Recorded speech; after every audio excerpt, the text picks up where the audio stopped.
The saloon stank of sweat, stale beer, and something worse, fear. Wooden floorboards groaned as boots shifted nervously, every pair of eyes fixed on the figure standing in the center of the blood-slick floor. 3 bodies lay still around her, sprawled like broken dolls. One clutched at a gun still smoking, its barrel curled like it had been kissed by hellfire. She didn't flinch. "Hell," someone whispered near the bar, voice barely audible over the humming silence. The woman holstered her pistol with a smooth, practiced motion, the metal glinting briefly before vanishing beneath her long, tattered coat. Her hair, dark as coal and matted with dust, stuck to her face in sweat-wet strands. A jagged scar ran from the corner of her left eye down to her jaw, old, angry, and honest. Nobody knew her real name. Not anymore. Outside, the sun was setting, casting the town of Dust Rock in a burning orange light. It should have felt warm. It didn't. Folk stepped back as she passed through the swinging doors. A dog whimpered and darted behind a barrel. Children watched from behind curtains, their small eyes wide with the weight of stories they'd heard in hushed tones. They said she'd killed 27 men. Some said 30.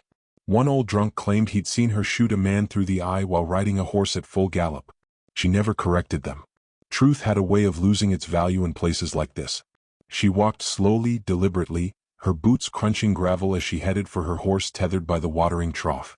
Blood oozed from her side, a clean shot from one of the dead men inside.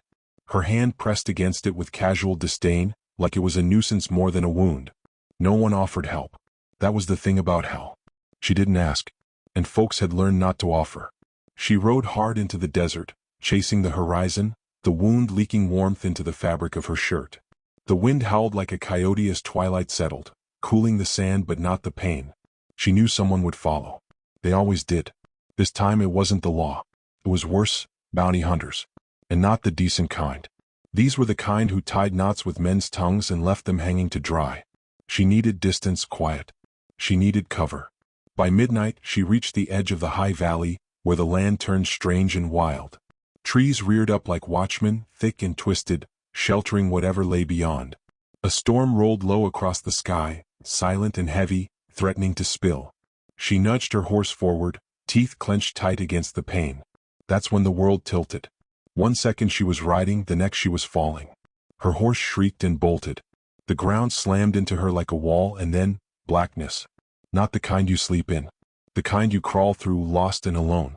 She woke to the sound of birdsong and the slow creak of a wooden chair. Her first instinct was to reach for her gun. It wasn't there. "Don't bother," came a voice. "Come, Mel." I emptied it. Didn't toss it though. Figured you'd notice if I did. Her eyes opened.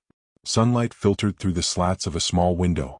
A wooden ceiling, rough-hewn and low, hovered above. The bed was scratchy, the sheets coarse but clean. Her side ached, bandaged, tight and proper. She turned her head. A man sat in a rocking chair, not young, not old. Somewhere in between. His face was weather-worn, his hands calloused. A farmer if she had to guess. No fear in his eyes. No judgment either. "You're lucky I found you," he said. Bleeding out like that, coyotes would have finished the job by morning. "I didn't ask for help," she rasped. He nodded. Still gave it. Silence stretched between them. She didn't like the way it felt. Too soft. Too quiet. "Name's Luke," he added. "Luke Mallory. This is my land." She said nothing. "Got a name?" Pause. "No." He raised an eyebrow, amused but not mocking. "Well, figure I'll call you Trouble till you offer something better." She stared, unblinking. "People call me Hal." He chuckled once. "Fitting. I should go." He leaned forward, elbows on his knees. "You try, you'll pass out before the porch. Bullet nicked the liver. You keep pulling at the stitches, you'll be seeing St. Peter by supper." Her jaw clenched, but she didn't argue. She hated feeling weak. Hated needing anyone. "You a doctor?" "Was," he said. "In the war. Then I got tired of watching folks die." He stood and crossed the room to a stove where something was cooking. The smell made her stomach lurch, beans and cornbread. He moved with a limp. "Old injury maybe." "Why help me?" she asked. He glanced over his shoulder. "Because you're human. Because someone should. That enough reason." She said nothing. He brought her a plate. Set it down without a word. She didn't thank him. He didn't expect her to. Days passed. She didn't leave. Couldn't. Not yet. He gave her space, spoke when necessary, offered food, and left her gun in sight but not within reach.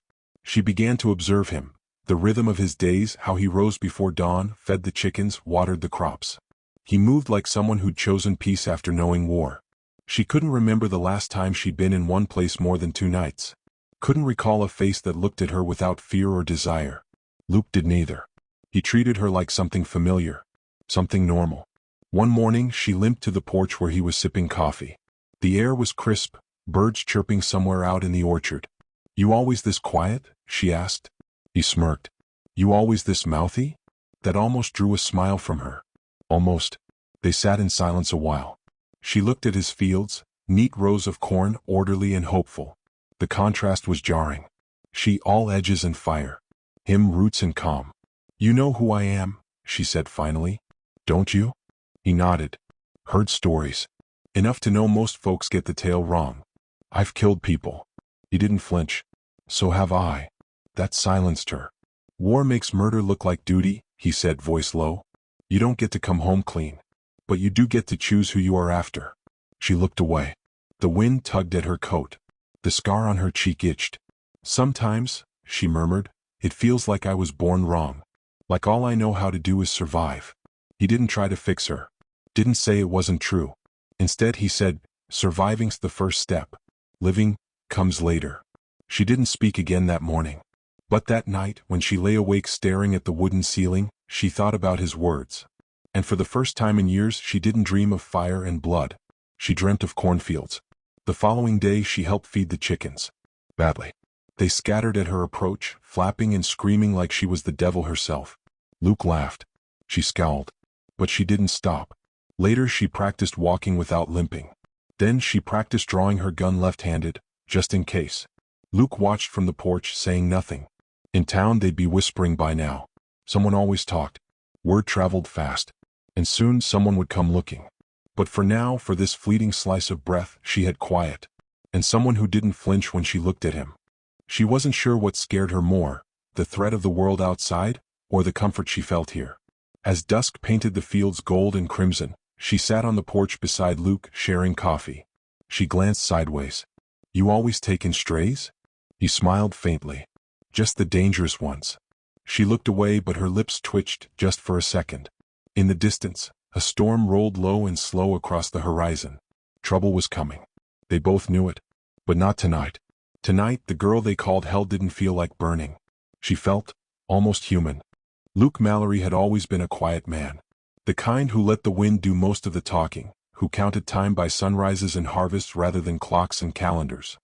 His land sat nestled in a forgotten crease between the hills, where the grass grew stubborn and the birds sang like they didn't know the rest of the world was burning. He liked it that way, isolated, predictable. Ever since the war he had no appetite for surprise. So when he found the woman bleeding out near the edge of his northern fence line, face down in the dirt, his first instinct was to walk away. He crouched beside her, fingers brushing the crusted blood at her side. The wound was clean, deep, and deliberate. Someone had meant to kill her and nearly had. Her coat was torn, her skin hot with fever. She was unconscious, muttering words he couldn't make sense of. A name maybe. Or a prayer. He'd buried enough corpses in his life to know this wasn't one yet. He carried her back to his cabin.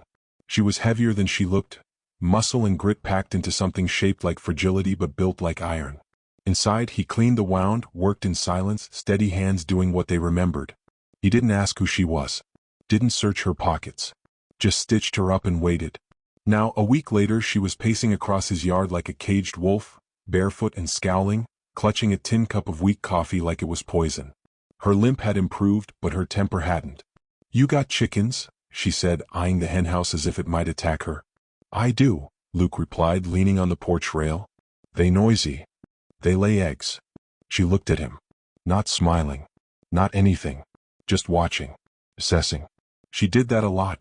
Watched everything like she was keeping a tally of exits and threats and possible betrayals. He understood the look. He'd worn it for years after the war. She tilted her head. "Still calling me trouble? You haven't corrected me." She sipped the coffee, made a face. "Tastes like dirt. It's boiled river water with burnt beans." "You're welcome." That earned a huff, half a laugh. Not quite a sound of joy. More like a sound that remembered joy and wasn't sure it wanted it back yet. "I should go," she said again, the same way she said it every morning. "You'll tear the stitches." They're nearly healed. He nodded. Even so. She frowned at the sky, like it had offended her.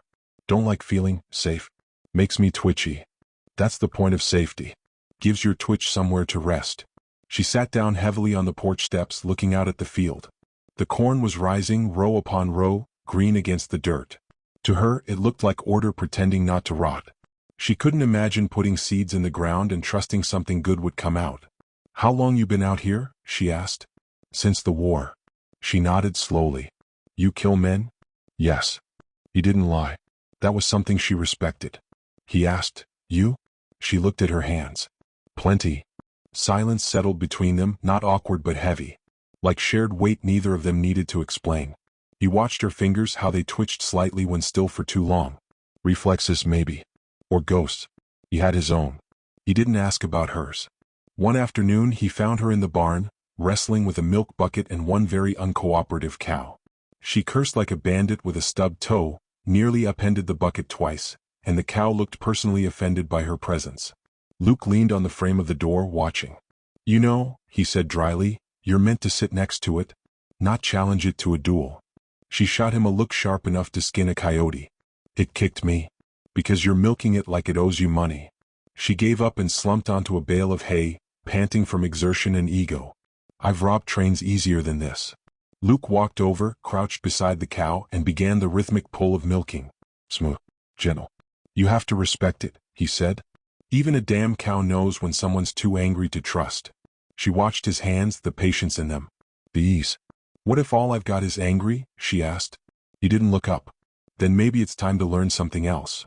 That night they ate in silence again. Beans and cornbread, simple and hot. She chewed slowly, eyes flicking toward the window more than once. You expecting someone? He asked. No, she said quickly. Just habit. He nodded. Bad people coming after you? Always. You got names I should know? Too many. He took a bite of cornbread. I've got a rifle. And a dog that barks at birds like they insulted his mother. Won't be enough. Probably not. She looked at him then. Not a glance. A real look. Measured and long. You're not scared of me? Nope. Why? Because scared's useless. Doesn't stop bullets or lies. She leaned back, stretching her legs under the table. Most people flinch when I talk. Or stare like I'm a bear that might eat them. He chewed thoughtfully. You do have a certain growl. She barked a laugh. Short. Sudden. It startled even her. Well damn, she muttered. That almost felt good. The moment passed. As moments do. But it left a crack. A sliver of something new in her voice the next day when she helped him stack firewood. She grumbled less. She moved more deliberately. She even asked how he liked his eggs. He told her scrambled, then taught her how to cook them without burning the pan. She pretended not to care, but he saw the way she watched the skillet like it held the secret to some ancient ritual. One morning he found her sitting under the old oak tree near the fence line. Knees drawn to her chest, hat pulled low. The sun had barely crested the ridge. He brought her coffee. This time she took it without complaint. I had a brother, she said, so softly it barely touched the air. When I was a kid. He died when I was 10. Shot by a sheriff who thought we stole a horse. Luke didn't speak. I've been running since then. One job to another. One fight to the next.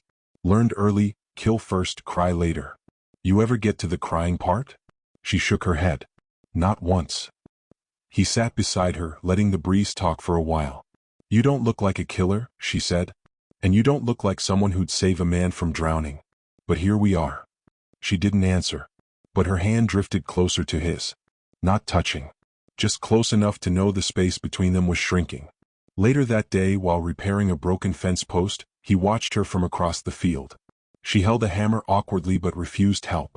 Her shoulders were stiff, her jaw tight, and still, she stayed. That meant something. That night, she came to the porch holding her gun. He tensed for a breath before he saw she wasn't pointing it, just holding it out. I think I'm ready for you to load it, she said.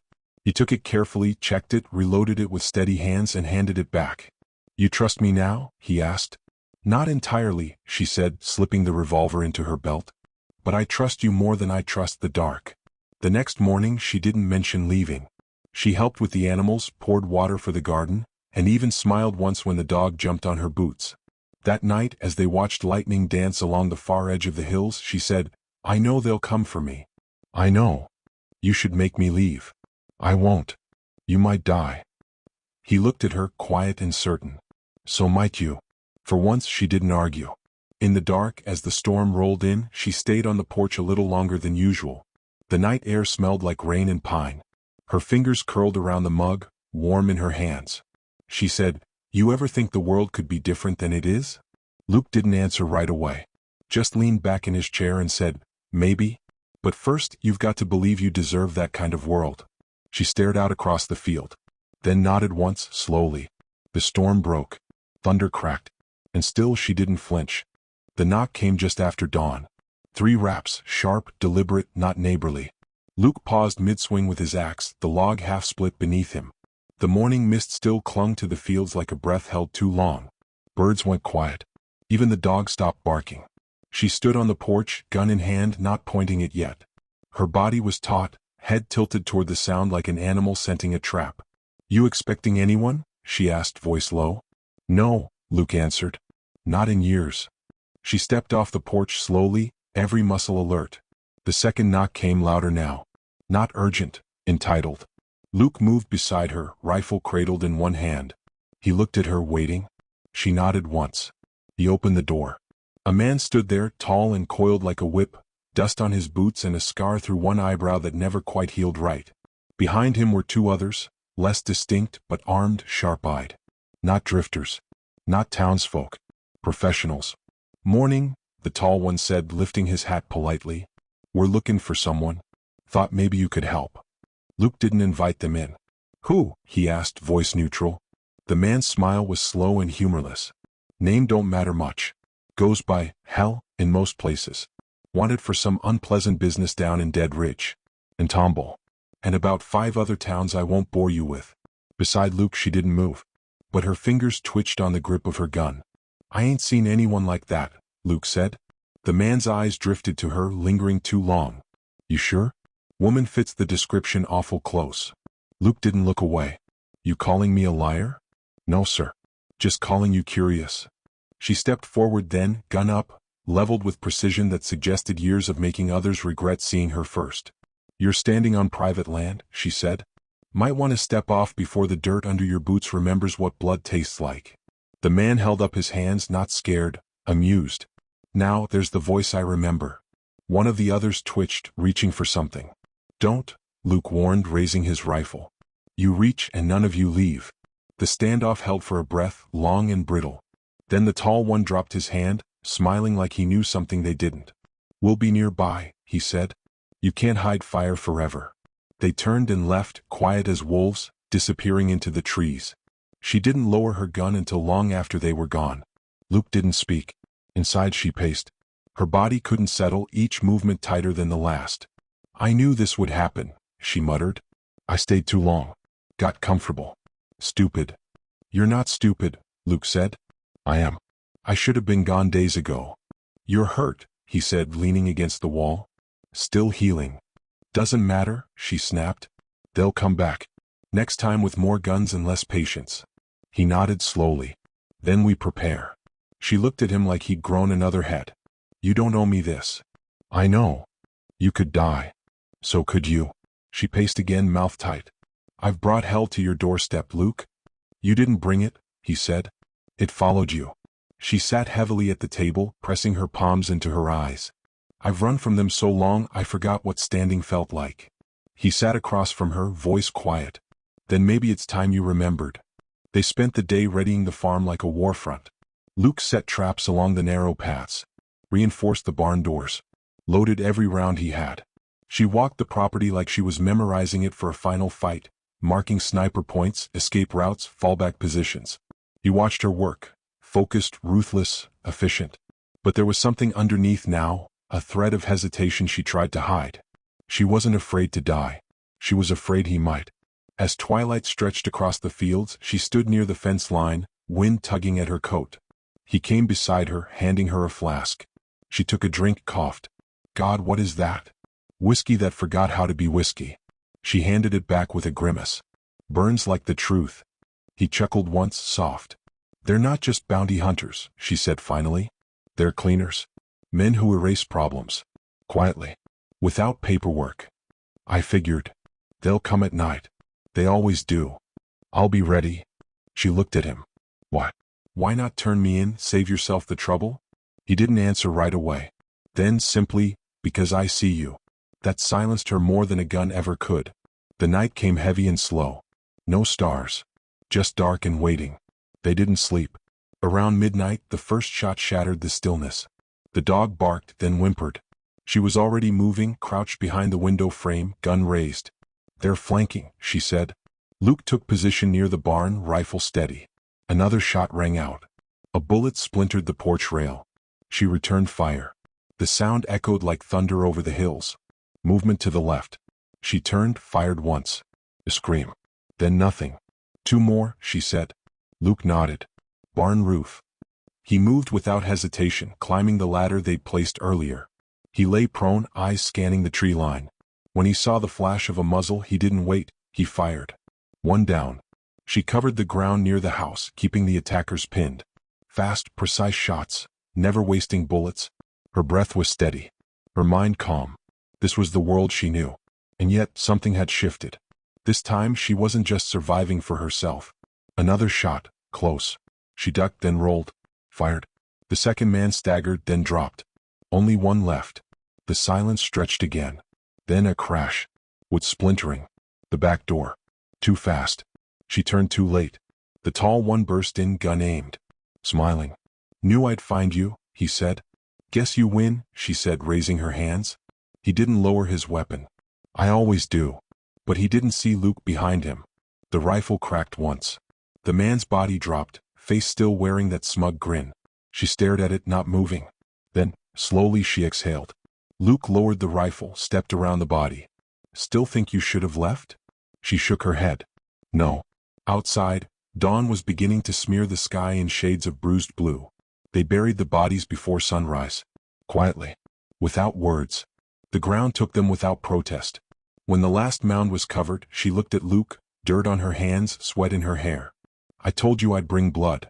And I told you I wasn't scared. They stood there for a long time, nothing but the wind moving. I haven't told anyone my real name in years, she said. He looked at her, eyes steady. She hesitated, then said, It's Isabel. The name hung in the air like something sacred. He nodded. It suits you better. She nodded back slowly. I don't feel like her yet. You will. Later they sat on the porch, battered and silent. A calm had settled. Not peace, not yet, but something close. She looked out across the field, where the light was beginning to return. I think I want to stay, she said. You're welcome to. It won't be safe. It never was. She smiled then. A real smile. Tired but true. He handed her the coffee. She took it. And for the first time in years, she drank without flinching. The days that followed moved with the quiet rhythm of something reborn. The fields, once shadowed by fear, breathed again. Morning dew on corn leaves. The low coo of doves from the rafters. The steady, comforting clink of tools. The world had not changed, but something within it had. Isabel, no longer just Hal, woke without reaching for her gun first. She began to sleep through the night. Luke noticed the shift. In the way she lingered longer over coffee. In how she no longer stood with her back to a wall. In her laughter when it came, cautious and brittle, but real.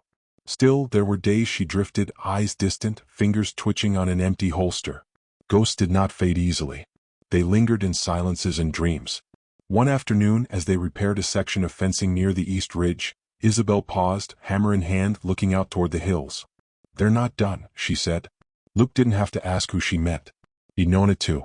They hadn't killed the idea of her. Only 3 men. The kind of men who worked for shadows and signed no ledgers. Someone had sent them. Someone with reach.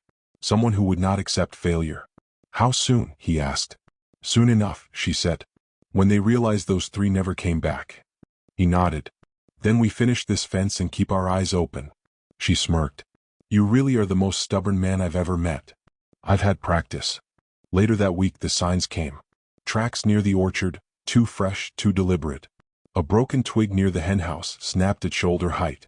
A single spent casing left on the porch railing like a calling card. Isabel held it in her palm, turning it between her fingers. They're toying with us now, she said. Getting in our heads.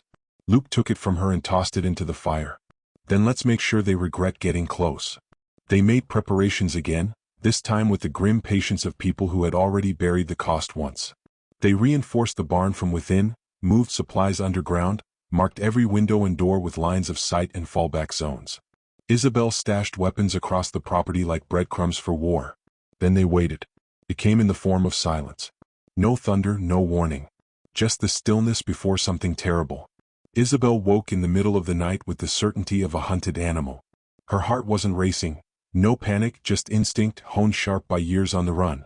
She slipped from bed, pulled on her coat, holstered her pistol. Luke was already by the door, rifle in hand. He looked at her. She nodded once.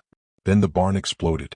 The force shook the earth, flame licking the stars as wooden beams flew into the sky like burning spears.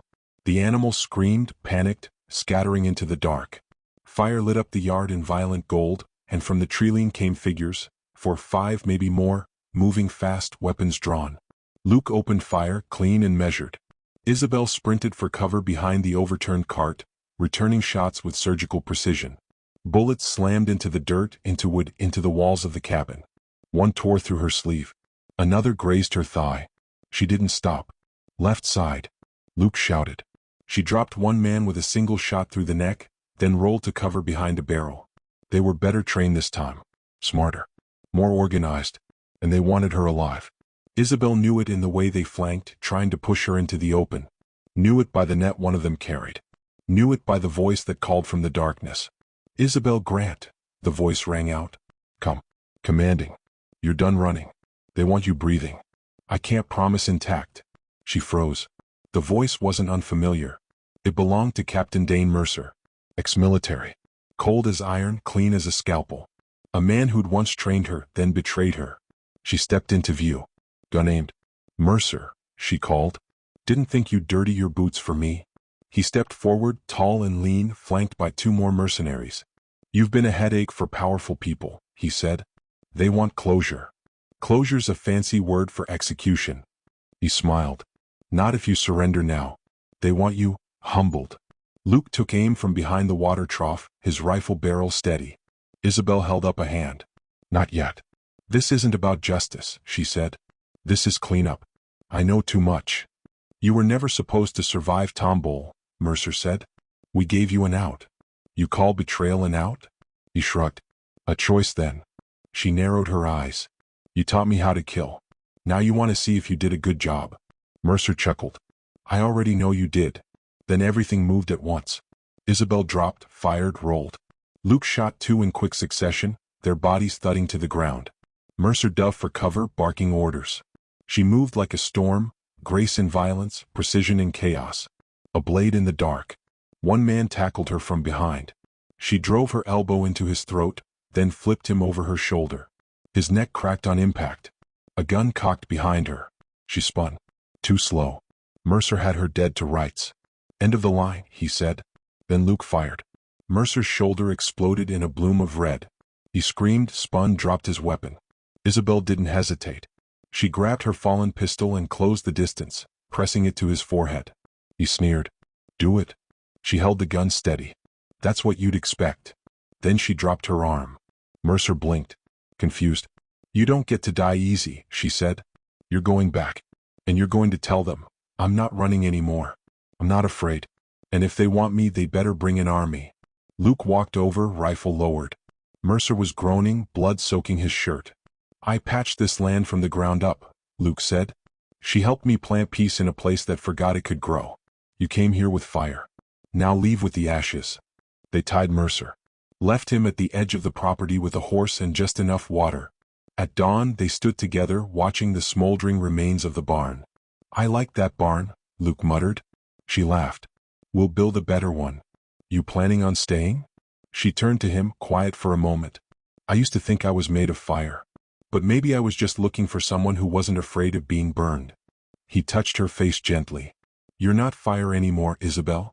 What am I then? You're the storm that passed, and the soil that remembers the rain. She leaned into him. Not to hide, not to rest, but to begin. Behind them the sun rose, and this time they watched it without fear.